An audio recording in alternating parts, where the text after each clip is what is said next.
Pues muy bien, queridos hermanos y hermanas, vamos a continuar en el estudio de esta grandiosa carta a los filipenses que el apóstol, como ya sabemos, escribe desde la prisión y escribe en momentos críticos para su vida. Y creo que eso es una de las razones por las que podemos decir que aquí el apóstol vuelca todos, no solamente sus conocimientos experimentales de la obra y de la persona de Jesucristo, sino que también hace aquí un derroche de su, diríamos, de su tacto, de su buen hacer, de cómo exponer y presentar a los hermanos en Filipos de Macedonia lo que es realmente ser un cristiano. Porque ya desde el capítulo 2 y en adelante veremos que el apóstol se dedica a explicarnos lo que realmente es ser cristiano. Y eso, naturalmente, no en una pura teoría, sino en la real práctica, en la manera en que debemos de tomar la fe cristiana.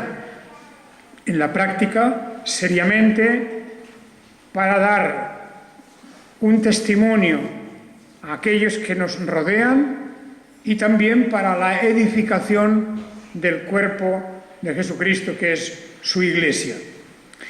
Así que vamos a fijarnos principalmente hoy en 4 versículos de este pasaje que hemos leído y que de alguna manera pues vamos a comentar y tratar de entrar en el verdadero mensaje que nos está dando aquí. Podríamos decir que este pasaje, que lo tenemos aquí en un epígrafe encima del capítulo, ser como el Mesías. Ser como el Mesías es como decir qué es o cómo ha de ser la vida cristiana. La vida de un cristiano, ¿cómo ha de ser? Pues aquí tenemos ese titular, ser como el Mesías. Es decir, tenemos un modelo, tenemos alguien que en su vida, en su enseñanza, en su ejemplo, nos ha dado la pauta a seguir, nos ha abierto el camino para que no andemos pues tomando nuestras decisiones según otros principios prácticos, por ejemplo, principios de oportunidad, sino que la vida cristiana no, claro está, se guía, se rige por esos principios que tenemos en el modelo propio de nuestro Señor Jesucristo. Y ese es el tema, porque muchas veces puede ser que andemos un poco desorientados en cómo actuar, cómo obrar y hacer las cosas en el quehacer de cada día. Y se nos plantean dilemas, se nos plantean preguntas, queremos saber en qué dirección, cómo tomar una decisión, por ejemplo. La pregunta de si esto es correcto o no es correcto, de si esto agrada a Dios o no, pues todo eso solamente tiene una respuesta, y es que debemos de tomar el modelo de nuestro Señor Jesucristo. Esto dentro de lo que son las iglesias, las comunidades, las congregaciones, esto es muy importante, porque en una congregación, yo creo que estaréis de acuerdo conmigo, en que sobre todo cuando llega alguien nuevo, me refiero uno cualquiera de nosotros, por primera vez hemos ido a una iglesia, y cuando llegamos a una iglesia, porque hemos sido atraídos pues tal vez el testimonio de una persona, por algo que hemos leído, por un deseo de encontrar más de la verdad. El caso es que muchas veces cuando llegamos, a una congregación, pues estamos desorientados. Realmente no tenemos aún un conocimiento de la Biblia, de la palabra de Dios, y por eso vamos desorientados. Yo al menos debo reconocerlo, que me parece que tendría unos 15 o 16 años la primera vez que estuve en una congregación evangélica, una cristiana, Y, como es lógico, pues no sabía nada, casi apenas sabía nada del mundo religioso en general, del cristianismo. Unas nociones muy pequeñas del catolicismo y eso era todo. Por lo tanto, como uno llega falto de conocimiento, el peligro está en que seamos imitadores de lo que vemos, imitadores de las personas, imitadores de la forma de hablar, del vocabulario, imitadores de las acciones, de la organización, de todo lo que vemos, pues como es la primera vez, naturalmente tenemos la tendencia a imitar. Y en cierta manera, es verdad que no hay otro remedio, tenemos que imitar ciertas cosas, es decir, aprendemos también a través de ese contacto con los demás hermanos de una congregación. Pero eso tiene un gran peligro, y es que tanto se imitan cosas buenas como las que no lo son. Y como en una iglesia, por lo que es la naturaleza humana, pues hay mezcla de todas las cosas, pues tendríamos esa debilidad de acogernos a lo más fácil, que es imitar a otros. La Biblia nunca nos dirige por ahí, nunca nos dice eso, excepto el célebre dicho que ya conocemos del apóstol Pablo cuando dice: sed imitadores de mí, que enseguida lo amplía diciendo: como yo lo soy de Cristo. Y prácticamente en eso solamente tenemos que tener, diríamos, la libertad de ser imitadores de alguien. En este caso el apóstol Pablo no está, ni nadie que lo sustituya, por lo tanto vamos a decir que lo que dice aquí el apóstol es que seamos imitadores de nuestro Señor Jesucristo.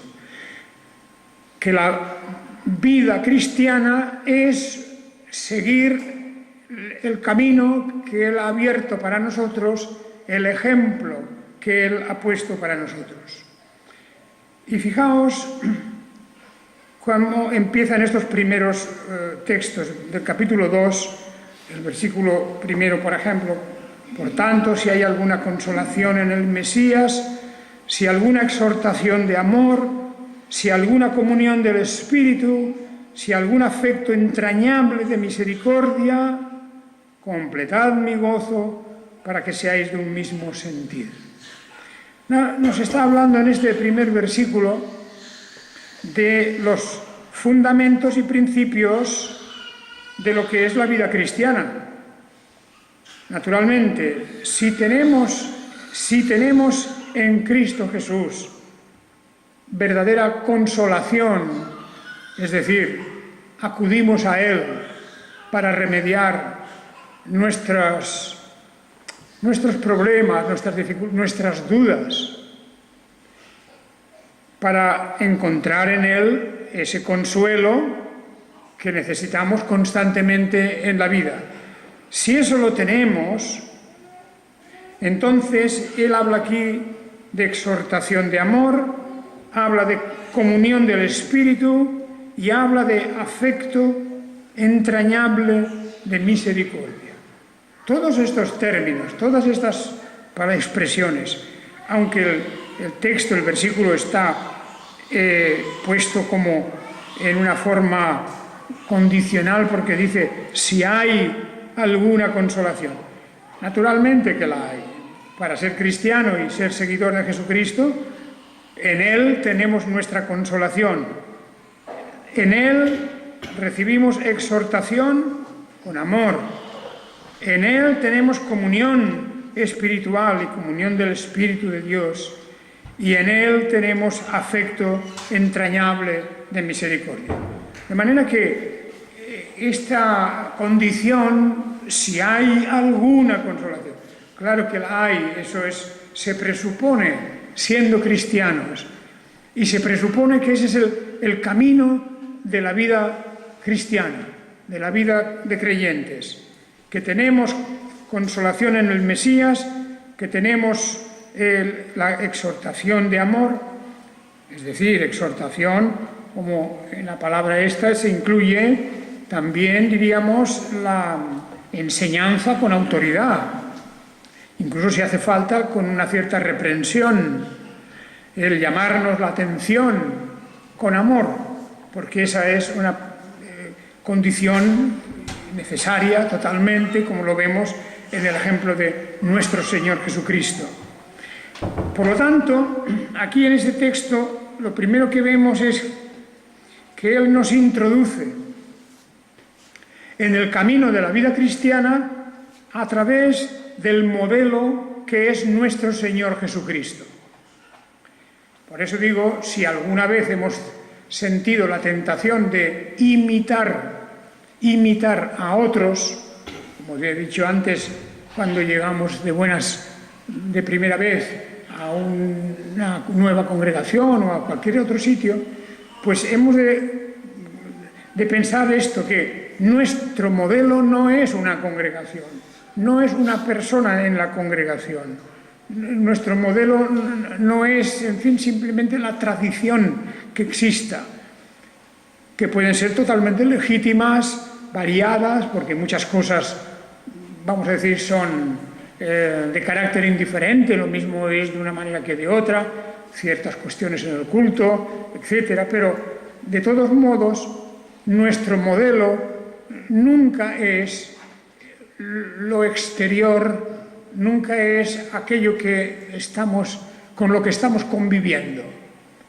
Nuestro modelo, dice aquí el apóstol, es nuestro Señor Jesucristo, el Mesías. Si hay alguna consolación en el Mesías, el ungido de Dios, esto es realmente lo que importa. Que en Él encontremos consolación, exhortación de amor, comunión del Espíritu, afecto entrañable de misericordia, todo esto. Y luego, esto ha de ser el fundamento de algo tremendamente importante en la vida de la Iglesia, que es la unidad.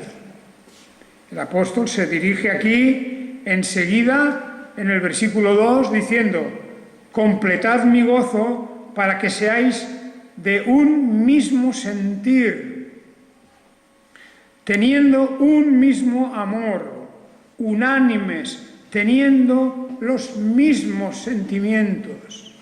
Fijaos, todas estas palabras con matices y con, en fin, ya veréis cuando consultéis otras versiones, pues tal vez utilizan alguna palabra distinta, pero esencialmente todas dicen lo mismo, claro. Porque la gran preocupación del apóstol Pablo, al hablar de la Iglesia y al hablar a la Iglesia, es la unidad. La unidad de la Iglesia, no solamente en lo exterior, sino en el corazón, en los sentimientos, por supuesto, en la doctrina. Esto es tan importante, es tan fundamental, que el papel de la Iglesia, la función de la Iglesia en este mundo depende precisamente de esa unidad en la verdad. La unidad en la verdad, por supuesto. No estamos hablando meramente de la unidad en un sentido corporativo, ¿verdad?, sino que ha de ser la unidad fundamentada en la verdad, en la persona misma de Jesucristo y en su enseñanza. Podríamos hablar aquí de lo que presupone el conocimiento de la ley de Dios. Es que hay algo tan importante en esta cuestión que en los evangelios, por ejemplo, si miramos a un texto que tenemos en Mateo, en Mateo 7, nos damos cuenta de qué sencillo, qué básico es todo esto, pero al mismo tiempo qué profundo es esto. En Mateo 7 hay un pasaje allí en el versículo, concretamente hacia el versículo 10, 12, 11, 12.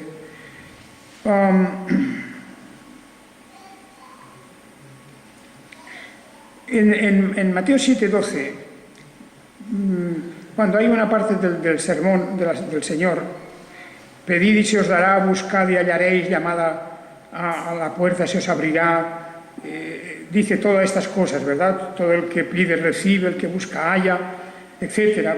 Va diciendo una serie de cosas, estimulando nuestro acercamiento a la verdad y nuestra comunión con el prójimo.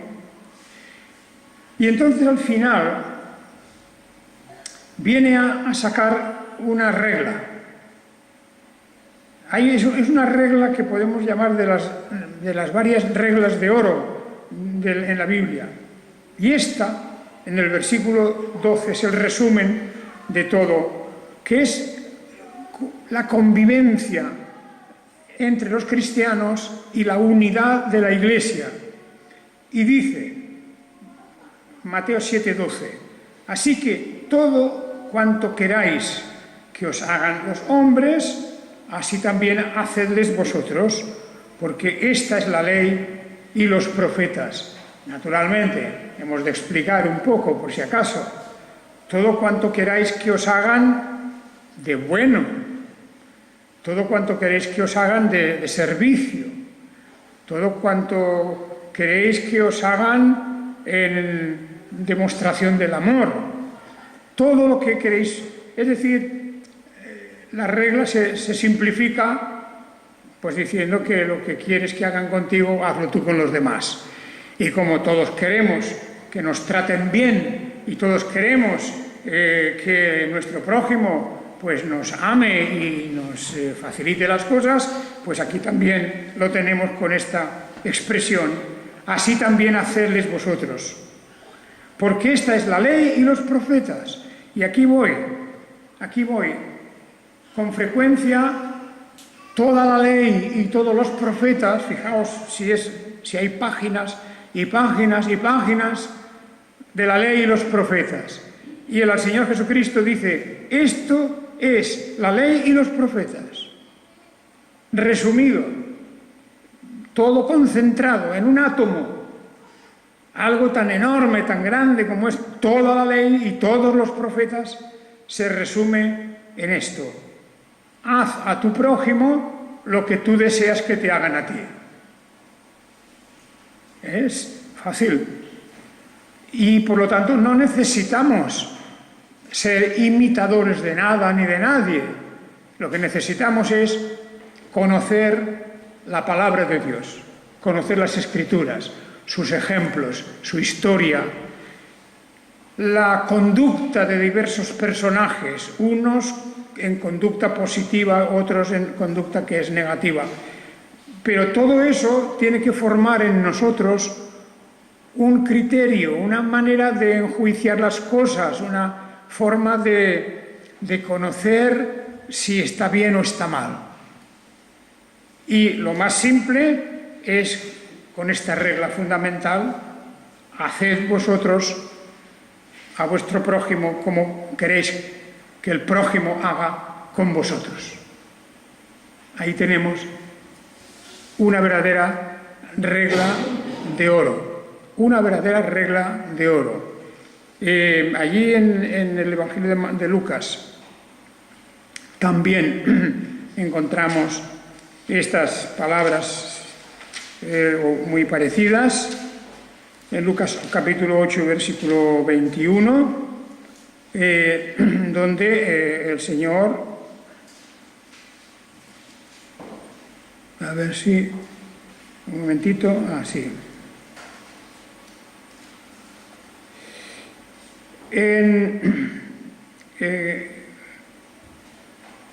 El Señor Jesucristo habla aquí de la esencia de la familia cristiana. Es un momento en este Evangelio cuando le avisan al Señor Jesús de que su madre y sus hermanos, que no podían acercarse por causa de la multitud, pues le avisan de que estaban allí. Naturalmente intentaban pasar a través de la multitud para acercarse, ir al Señor, para estar cerca, de este caso, de la madre y los hermanos, tenerlos al lado. Y le avisaron, diciéndole: tu madre y tus hermanos están fuera y desean verte. Y entonces Jesús responde algo que nos debe de quedar grabado. Mi madre y mis hermanos son los que oyen la palabra de Dios y la practican. Aquí tenemos esto mismo, esa definición de qué es la vida cristiana, en qué consiste. Pues no podemos nunca desvincularla, no podemos separarlo de conocer o oír, conocer la palabra de Dios y practicarla. Por lo tanto, básicamente lo que ya sabemos, claro está que necesitamos el conocimiento de las Escrituras. Un cristiano, si no tiene una afición auténtica y verdadera a la Escritura, a la palabra de Dios, y va creciendo en el conocimiento, porque esto no se puede conocer en un día, va creciendo en conocimiento de la palabra de Dios. Al cabo de un tiempo ha de darse cuenta que tiene respuesta para cualquier situación en la vida a través de la enseñanza de la palabra de Dios, sea por palabras directas del Señor Jesucristo, por la instrucción de los apóstoles en sus cartas, sea por las decisiones que toman, es decir, el ejemplo, sea por cualquier camino. Nosotros siempre tenemos un punto de referencia, siempre tenemos una base para poder decir: yo tengo que actuar así, de esta manera, o esto no es bueno, lo que sea, cualquier conducta, cualquier situación. Nosotros mismos tenemos que resolver eso. No necesitaríamos que nadie nos tuviera que reprender, ni nadie nos tuviera que decir: hermano, hermana, esto no es así. Porque de nosotros mismos, si conocemos las Escrituras y el modelo que tenemos en la persona de Jesucristo, tenemos que actuar y tenemos que resolver también nuestras dudas. Es cierto que podemos ayudarnos unos a otros y podemos consultar y podemos, diríamos, hacer uso de la experiencia mayor de otras personas. Pero básicamente no serviría de nada si no tenemos el contacto directo con la palabra de Dios. Y eso realmente es de lo que el apóstol Pablo está hablando aquí en la carta a los filipenses. Está hablando de los principios fundamentales de la vida cristiana, que están apoyados naturalmente en el ejemplo del Mesías. Bien, ahí tenemos, por lo tanto, las condiciones con las que el apóstol nos propone todo este caminar en la senda de la fe. En el versículo 2, por lo tanto, como he dicho, viene a hablarnos de la unidad. Completad mi gozo. Es decir, si ya tenéis lo anterior, si tenéis esa consolación en el Mesías, si tenéis esa palabra de amor en forma de exhortación, si tenéis esa comunión en el Espíritu, si tenéis el afecto entrañable de misericordia, ahora dice: completad mi gozo, porque el apóstol se regocija cuando tiene noticias de cómo las cosas van bien en las iglesias, que hay unidad, que hay amor, que hay esa consolación de unos a otros, etc. Pues dice: ahora completadlo para que seáis de un mismo sentir. Algunos traducen de un mismo sentimiento. también. Pero tanto si es una cosa como otra, pues estamos hablando, claro, de lo que es el sentir en el sentido más profundo, ¿verdad? No solamente emocional, sino de nuestro discernimiento del bien y del mal. Que tengamos un mismo sentir. Y habla de, a continuación, teniendo un mismo amor, unánimes, teniendo los mismos sentimientos, que muy semejante la palabra a la del principio. ¿Qué está diciendo, pues, el apóstol? Lo que está diciendo es que la unidad espiritual del pueblo de Dios, de la Iglesia, de la congregación, o de las congregaciones en Filipos de Macedonia, en estos momentos, pues hemos de pensar que ya había más de una congregación. Y tenemos en cuenta que no existían templos o locales grandes, sino que las iglesias, las congregaciones se reunían repartidas en las casas. Era la única forma. Pero en una misma ciudad habían muchas reuniones, muchos grupos. Se reunían de esa manera. Y eso no es único, porque eso lo hacen y lo han hecho en muchos países, en tiempos de persecución. Ha habido un tiempo incluso aquí en España mismo, donde por causa de las prohibiciones y de las malas condiciones de libertad, pues en aquel tiempo los creyentes se tenían que reunir con mucho cuidado y con contacto en pequeños grupos en casas. Como la ley solamente permitía reuniones hasta 20 personas, pues se procuraba no pasar de ahí. Y bueno, pues pero unos estaban en una casa y otros en otra, y así se reunían como podían, hasta que vino ya el tiempo de libertad. En aquellos tiempos, igual, exactamente, no había permisos, ni podían ellos, en un mundo dominado por el absolutismo del Imperio Romano, no habían religiones legalizadas propiamente. Había tolerancia en algunos casos. Depende de cómo había ido pues la conquista y la relación con una ciudad determinada. Pero no había religiones aparte de lo que el imperio había establecido. Y si acaso, aquellos que estaban más tolerados eran las antiguas religiones, como el mismo judaísmo, que en su país estaba tolerado, pero que no era bien visto en otros lugares. Y siempre andaban con mucho cuidado.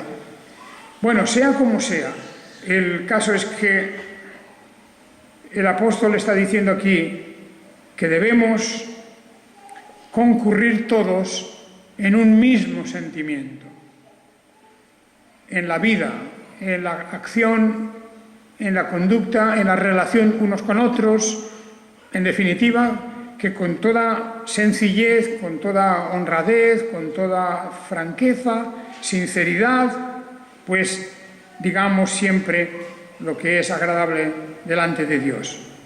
Que seamos pues de un mismo sentir y tengamos un mismo amor, unánimes. Qué bonito es eso, ¿verdad? Esa palabra. Pues fijáis vosotros a veces cuando vemos un espectáculo, estamos viendo un espectáculo y hay un momento culminante y todo el público del espectáculo con una misma reacción, todos aplauden o gritan o se levantan, porque es un momento de verdadera emoción y de unanimidad. Todos piensan lo mismo, qué bueno, qué cosa más excelente, ¿verdad? Y hay unanimidad de sentimientos. Pues la Iglesia tiene que ser así, la Iglesia es necesariamente esto. Y luego nos pone el otro lado de la moneda, en el versículo 3. Nada hagáis por rivalidad ni por vanagloria, sino con humildad, considerándoos los unos a los otros como superiores a vosotros mismos.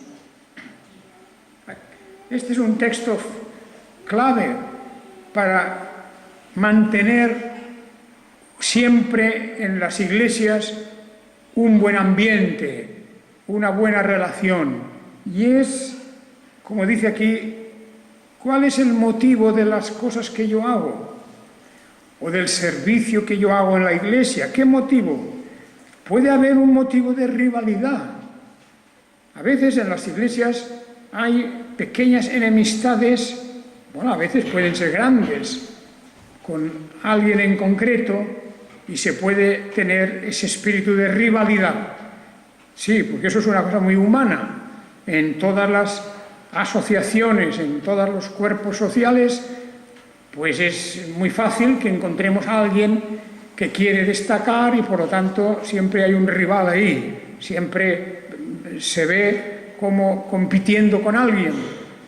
Y el apóstol dice, no hagáis nada por este sentimiento y tampoco por vanagloria.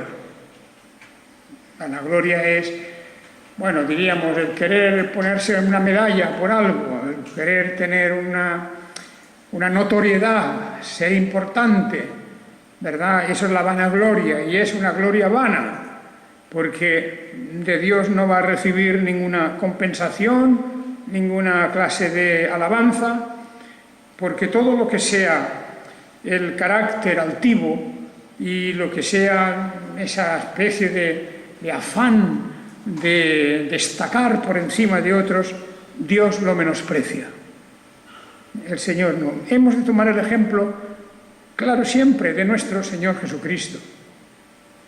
En su vida, en su conducta, en la forma en que Él se inserta en la sociedad de su tiempo. Que no vino como un rey a deslumbrar a otros, no vino como un gran magnate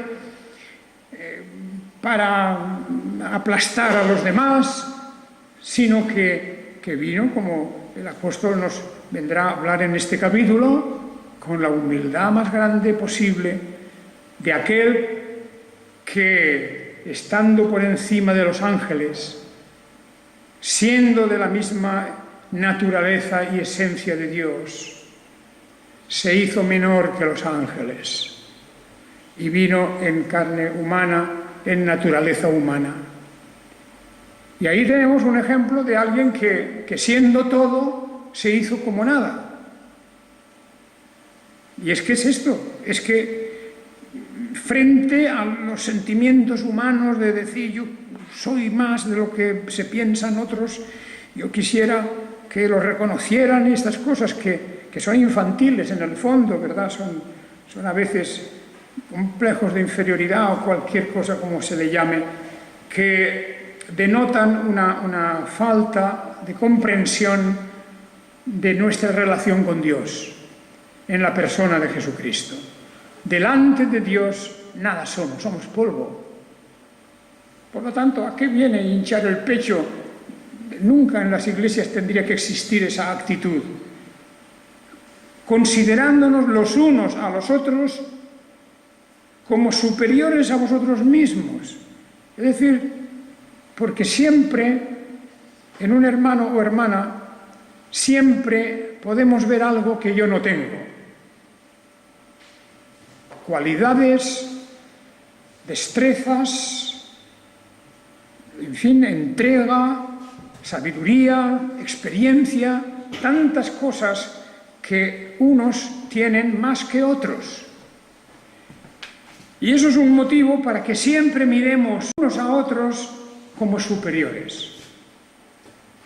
No en un sentido militar de que uno es capitán y el otro comandante y coronel y todas esas cosas. No es una graduación, pero que veamos siempre en los demás aquello que nosotros no tenemos.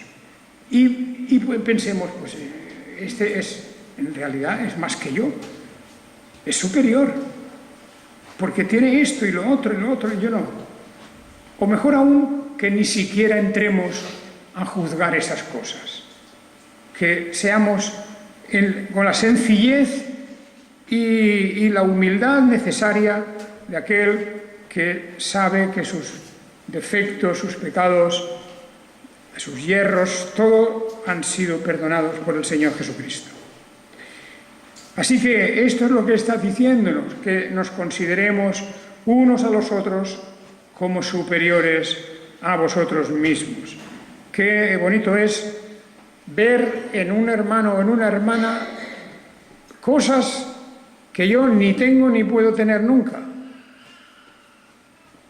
porque no lo podemos tener todo, no podemos tener todos los conocimientos, todas las habilidades, todo eso no lo podemos tener, está muy repartido en el mundo todo, y unos tenemos un poquito, otros tenemos otro poco, y así, cuando se junta todo eso, tenemos entonces el modelo perfecto de la congregación de Dios, del pueblo de Dios. Y claro, así estamos avanzando en la vida cristiana. Dice ahora en el último versículo que miramos hoy, el versículo 4, no mirando cada cual por su propio interés, sino también por el de los demás. Fijaos esas palabras, su propio interés. Pues una de las cosas que mueven al ser humano, la conducta del ser humano, es el interés propio. Claro, yo. Y entonces de ahí nace, de ese yo, de ese ego, sale el egoísmo. El ser humano, por causa de la caída y del pecado, piensa antes que nada en sí mismo. Eso es automático. Eso es algo que surge sin que lo busquemos. De nuestra propia alma sale el egoísmo y hay que hacer un gran esfuerzo, siendo cristiano, para silenciar y ahogar la llamada del egoísmo, las intenciones de egoístas, en cosas pequeñas, en cosas grandes, en definitiva, bueno, podemos decir que los conflictos humanos, todos los conflictos humanos, las grandes guerras incluso, hasta incluso lo más pequeño también, cosas nimias, cosas casi vergonzosas de decir, pero que representan también un egoísmo de una persona. Pues yo qué sé, estamos en la mesa y en vez de pedir una cosa, vamos a ir a por ella antes de que otro la coja, ¿verdad? Eso lo hacen los niños mucho, ¿verdad? Hay un sentimiento de egoísmo, yo primero. Eso es algo que está ahí, pero eso luego va creciendo con el tiempo. A medida que nos hacemos mayores, no dejamos el egoísmo y se va haciendo respecto a cosas más importantes. Por eso dice, no mirando cada cual por su propio interés. Y me diréis, bueno, si yo no miro por mi propio interés, ¿quién va a mirar, verdad? Bien, sí, hay cosas en las que debemos de cuidar aquello que Dios ha puesto en nuestras manos, naturalmente. Pero eso no ha de ser, eso es una responsabilidad simplemente, eso no tendría que convertirse en ese afán de yo primero. Yo primero. Y algunos lo tienen eso como una excelente filosofía de la vida. Yo primero. Y hay personas que con toda su energía van para adelante y no les importa a quién atropellan, a quién pisotean. No puede ser esto así en un cristiano. No hemos de mirar tanto por nuestro propio interés, sino también por el de los demás. Con muchos ejemplos que podríamos ver de la vida cotidiana, en la vida de familia, en la vida de trabajo, en la vida de la iglesia, en todo, y no digamos ya en la vida de la sociedad. Y ahí es donde en la vida de la sociedad, una sociedad que no es cristiana, porque no existe una sociedad cristiana en ninguna parte, pues ahí es donde vemos que el egoísmo, la ambición personal o bien las ambiciones ya de los que tienen en sus manos el destino de las naciones, pues miran por sus propios intereses. Y por eso hay guerras y luchas y conflictos y destrucción y muerte, porque todo nace de ese yo primero, yo primero. No así en la vida cristiana. Y cuando miramos la persona del Señor Jesucristo, cuando miramos el ejemplo del Señor Jesucristo en tantas y tantas ocasiones aquí en los Evangelios, que podemos hacer una lectura de los Evangelios con esta idea principal. Y es la que nos está diciendo aquí, que no miremos cada uno por su propio interés. En ese pasaje que hemos leído, cuando van y le avisan, tu madre y tus hermanos están ahí y quieren verte, pues una persona normal, diríamos, de la sociedad, diría, sobre todo alguien con autoridad, diría, a ver, que se aparte todo el mundo y que pasen. Ellos primero, son mi familia. Ahí tenemos ya el yo, el ego. Pero el Señor Jesús declina, como diciendo, no, aquí no es cuestión de familia. No tiene más privilegio una persona por ser mi pariente que otra que verdaderamente haga la voluntad de Dios. También es mi familia. Y en este tema de la familia, realmente hay cosas tremendas, hay cosas horrorosas incluso, de los grandes seres que gobiernan las naciones, todos aquellos que para su familia reservaban lo mejor y siempre era su familia. Bueno, eso que vemos ahí, ¿verdad?, lo que se llama el nepotismo en la política, en las cosas de las empresas y en todo. Mi familia primero, valga o no valga, eso es igual, es mi familia. Y Jesús desecha esa idea también, como diciendo, no es cuestión de que es mi familia. Mi familia es los que hacen la voluntad de Dios. Esto es mi familia. Porque al final, en el reino de los cielos, nosotros seremos una gran familia. Y en esa familia no habrá parentesco carnal humano. Es decir, olvidémonos de padres, hermanos, madres, primos, etc. Olvidémonos de eso. Porque en el reino de los cielos la relación será otra.